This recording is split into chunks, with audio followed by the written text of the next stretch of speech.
So, getting into autism spectrum disorder, as you guys probably know, autism has been on the rise for the past few decades.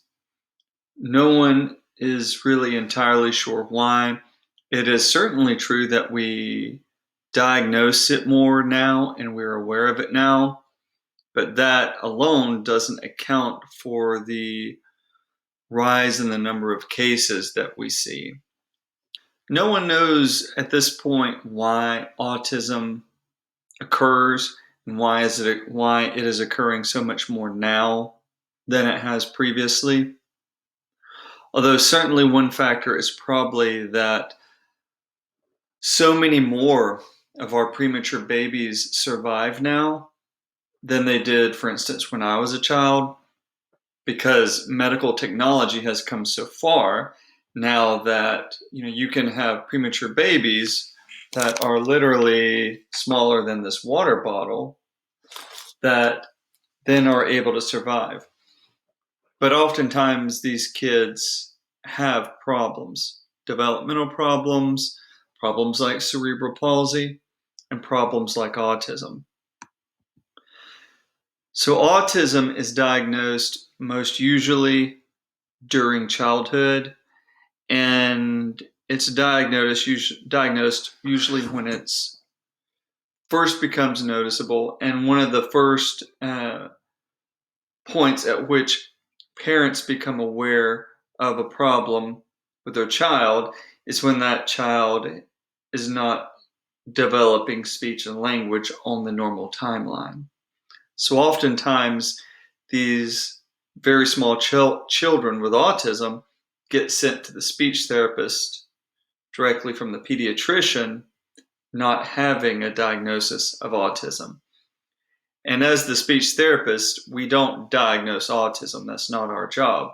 But you definitely need to be able to recognize it when you see it so that you can refer that child and that child's parents to the appropriate professional, like a pediatric psychologist or a developmental neurologist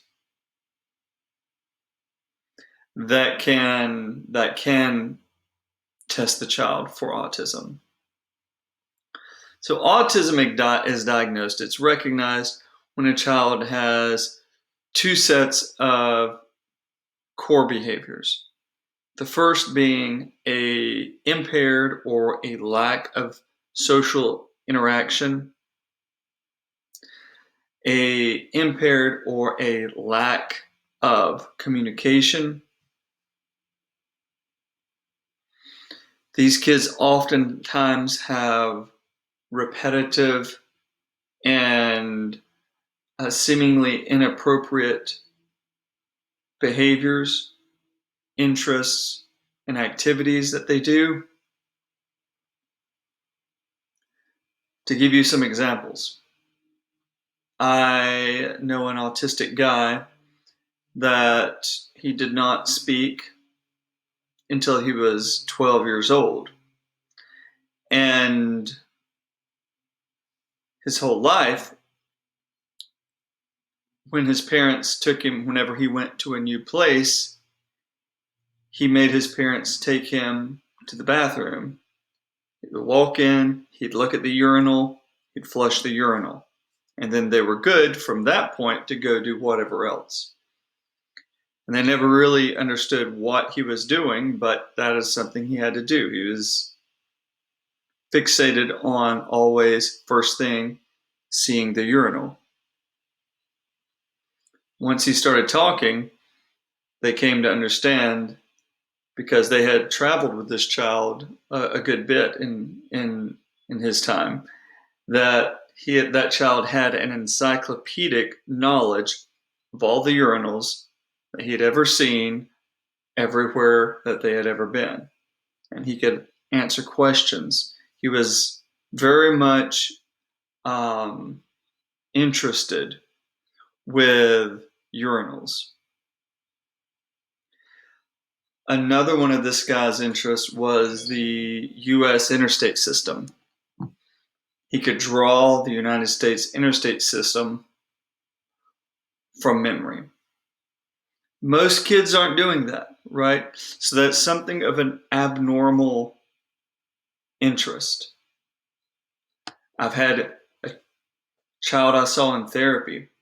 He was really his abnormal interest, he was autistic. His abnormal interest was insects. And he loved it that my name was Hunter because he was a big fan of the hunting wasp, as he said. So anytime he saw me, he was like, the hunting wasp. And he wanted to really come to me and start talking about the hunting wasp. When I was in grad school, one of my peers was seeing a child in therapy. And this was a little 4-year-old autistic child. And the only thing that motivated him, the only thing he was interested in on this earth, was, like a whisk that you that you mix batter with for a cake. He had a whisk, and he took it like this, and he waved it in front of his eyes, and that was the thing that he wanted to be doing all the time, all day. And some forms of these behaviors we refer to as stimming behaviors, self-stimulation behaviors. But a self-stimulation behavior, most often flapping, is the thing that comes to mind. You'll see a lot of kids with autism, when they get excited, they start flapping their hands like this or like this. I've seen kids that would stand at a door and pull it open and watch it close. And as the closer it got to being closed, the more excited they got. That is self-stimulating behavior. So we refer to that as stimming. S-T-I-M-M-I-N-G. So autism is largely defined by the lack of communication abilities and the behavioral abnormalities of the children. These kids usually don't really have any desire to interact with other people, except if it is to use that person to acquire the thing that they want.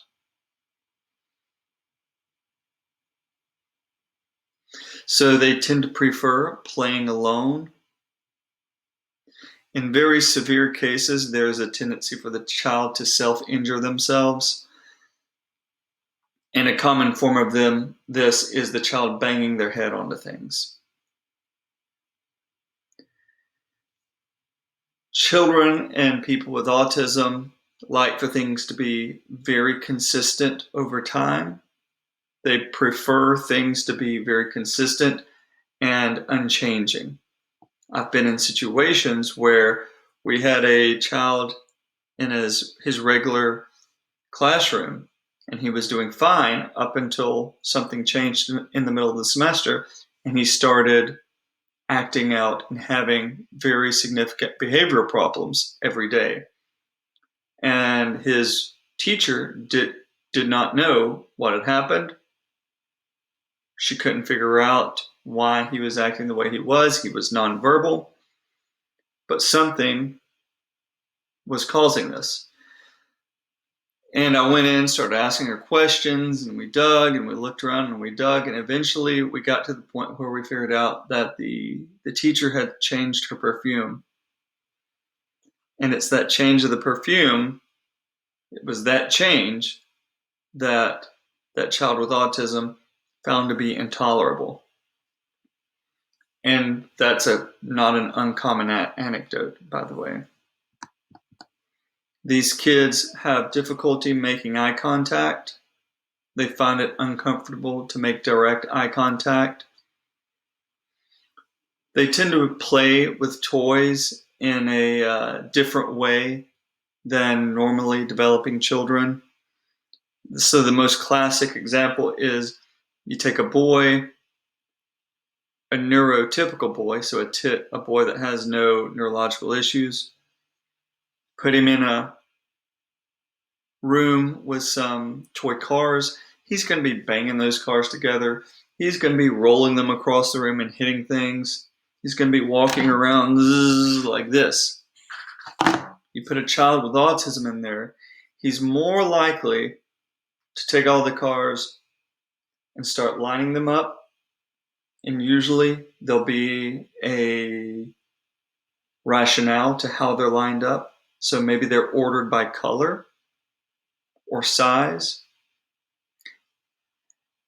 And I've seen this with a few kids, and I'll go in and I'll move a car when the child's not looking, and he'll turn around and be like, oh, goes and he fixes it. Needs that pattern to be correct. They strive for that consistency. And we use the term perseveration a lot when we work with kids with autism. A perseveration is something that someone does repeatedly and probably inappropriately. An example of perseveration was the example I just gave you guys of the self-stimming behavior of the child opening the door and watching it close. That's a self-stimming behavior. If he did it once, you would say that child's stimming. Now, if he did it all day, you would say, man, that child is perseverating on that door. He's perseverating on that self-stimulatory behavior. Also, kids with autism can have like verbal perseverations. They can have things that they say over and over again. And these are usually things that they've heard on TV. They're echoing things that they've heard on TV or from other individuals. And usually the echoes that they produce are not really meaningful to the situation. So if you work with kids with autism as a speech therapist, you're going to see lots of very little children that have delayed language, sometimes severely delayed language. They tend to find it hard to use the words, the language that they do have. They are very rigid, as I've already said. They're very rigid and concrete in most of the things they do, but also in language, you can't be very rigid in your understanding of language because the meaning of the words can change based on the context, based on how it's being said, based on who's saying it. And words have multiple meanings. And so what you'll find is these kids oftentimes really struggle with being that flexible with their language. So oftentimes they're not willing to accept that a word has more than one meaning. As I've already said, they tend to have a lot of echolalia, and they tend to echo. Nowadays, they're echoing a lot of the videos that they see on YouTube. When I first started out and I was seeing lots of kids, it was lots of kids with autism. They were all going around echoing Nickelodeon cartoons. They struggle with pronouns. And because other people are pointing at them and saying you, then they learn to refer to themselves as you. And when they see other people refer to themselves as I, then they learn to refer to the other person as the I. So they have a pronoun reversal oftentimes. Now start talking. You've been talking nonstop. Say something. Tell them what you want. What are you trying to get me to do for you? You want choo-choos? And where do you want the choo-choos? On mommy's work computer? Not a chance, home slice. Not a chance. No choo-choos today. Choo-choos, bye-bye. You want treats? No. You want candy? No. Candy, no candy. What else do you want? Who do you love? Ready? I love who? Me! Who do I love? Who does mommy love? Is it someone's birthday? Was it brother's birthday? Do you say bye? Bye, friend. So what you saw in that video is there's a lack of words, a lack of language, right? But there is the child is communicating intentionally. And you see that when the mother asks him something and he takes his hand, puts it on her face, and tries to point it, her face, to the thing that he wants. And he is pointing to the thing that he wants, and he is bringing her face to see the thing that he wants. So that is requesting. And that is a basis. That's where we start therapy for most kids with autism. And in fact, most therapy for kids with autism that are not producing any words starts right there. And it is making the kid learn that as a speech therapist, you're not going to accept him pointing and touching your face to get something. The child has to learn that to produce the word to get the thing that he wants. And for kids that are 3 years old, usually 3.5 years old, and that have never had to talk because they've gotten by their whole life with pointing and moving people's face to the thing that they wanted, it's usually a hard transition for them. Last thing we're going to talk about today is AAC, and that stands for Augmentative and Alternative Communication. And we've already seen some examples of this in our cerebral palsy videos. These are the alternative communication devices that you saw those individuals with cerebral palsy that were unable to produce speech with their body. They use these machines to communicate, to produce speech with. We divide AAC strategies up into unaided systems and aided systems. Unaided systems meaning you're not using any external device to communicate. You're still using your body to communicate. You're just using an alternative communication other than speech. So signing, gestures, facial expressions. That would be an example of unaided AAC system. Whereas an aided AAC system means an individual is using some external device. Now, those devices can be low tech or high tech. The most iconic and common low tech system that people think of is known as PECS, P-E-C-S, or Picture Exchange Communication System. And so let me explain how PECS works.